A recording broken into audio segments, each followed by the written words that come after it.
Physics of reciprocity. Why the one-way street leads to a dead end.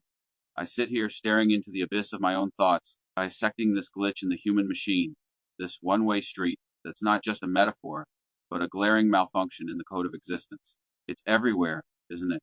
On the cracked pavement where deals are struck in shadows, in the gleaming boardrooms where alliances are forged and forgotten. I see it, I feel it gnawing at me. People demanding the full weight of loyalty, the unyielding commit, the ride or die fervor from those around them. Yet when the moment arrives for them to step up, to mirror that energy, they vanish like smoke. They evade, they rationalize, they claim the throne without lifting a finger to construct its foundation. And here I am in this quiet storm of reflection, questioning. Am I seeing this clearly, or is my lens fogged by personal scars? No, let's strip that away. Bias has no place here. This is truth seeking, raw, and relentless. Logically, if a contract requires two signatures for validity, how can one party reap benefits without inscribing their intent? It's invalid from the start, a void agreement masquerading as reality. Peering deeper, I adopt the utilitarian gaze, not as some detached observer, but as one entangled in the web, feeling the pull of consequences. This isn't mere irritation. It's a breach of the cosmos's equilibrium, akin to defying thermodynamics itself.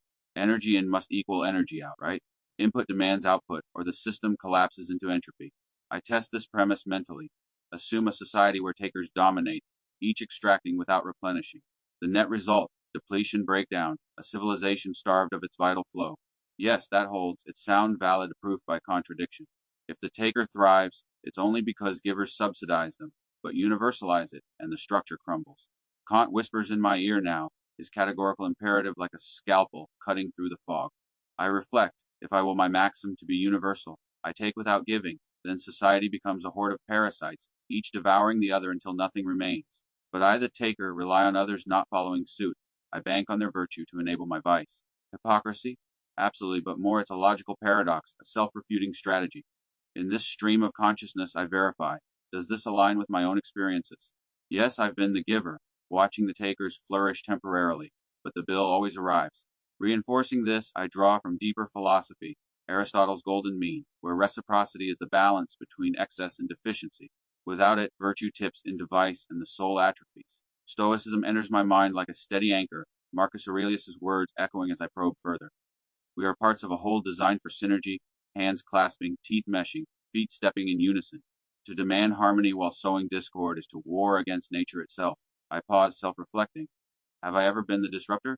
Perhaps in moments of weakness, but acknowledging that strips the bias, reveals the truth. This behavior isn't difficult. It's pathological, a cancer metastasizing in the social body. Harmony or chaos, no middle path, no illusory neutrality. Logically, if every action ripples, then the taker's chaos amplifies, creating waves that drown the collective. Proof. Consider a chain reaction. One act of non-reciprocity erodes trust, leading to isolation, then societal fracture. It's coherent, continuous, a seamless thread from premise to conclusion. But let's expand. In my internal dialogue, I see this in microcosms, like friendships where one always calls for aid but never answers the plea. It's not sustainable. The giver withdraws and the taker is left in void. The theological undercurrents pull me now, demanding scrutiny. The New Testament's warning in Galatians resonates deeply. A man reaps what he sows. It's karmic physics, unyielding. I reflect, if I sow indifference, can I logically expect loyalty's harvest? No, the equation fails, because must match effect. Testing validity. Universalize it. Everyone sows wickedness, reaps peace. Absurd, a contradiction in terms. The Quran's Surah al-Mutaffin sharpens this blade, decrying the defrauders who demand full measure, but give short. In my mind's eye, I see the modern echo. The friend who scrutinizes your every obligation with precision yet blinds themselves to theirs. It's fraud, plain and true, but deeper self-reflection. Is this spiritual sickness in me too? Have I measured unfairly? Yes, perhaps, but uncovering that truth liberates, allows growth. Gnostic echoes amplify this, the archons, those vampiric entities leeching light without emanating any. When I refuse reciprocity, I become one, severed from the divine source, a black hole devouring connection. Neoplatonism flows in, Plinus's vision of the good as effusive, outward bound. If I'm only absorbing, I'm descending into the void, away from unity, toward nothingness.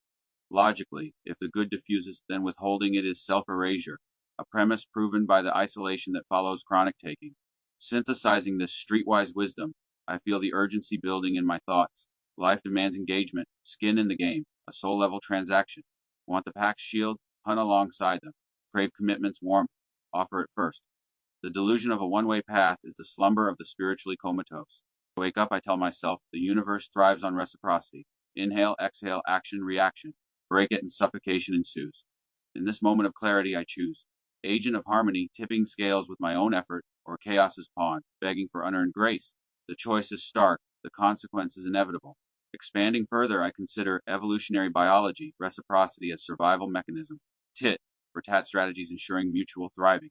Without it, extinction looms. Philosophically, Hegel's dialectic, thesis of giving meets antithesis of taking, synthesizing into balanced reciprocity. Any weakness here? If the connection falters, reinforce with Nietzsche's will to power, not domination, but mutual empowerment through exchange. Yes, it holds cohesive and sound. In this relentless uncovering, I strip away illusions, verifying that true existence demands equilibrium. Zerga in synthesis with the philosophers.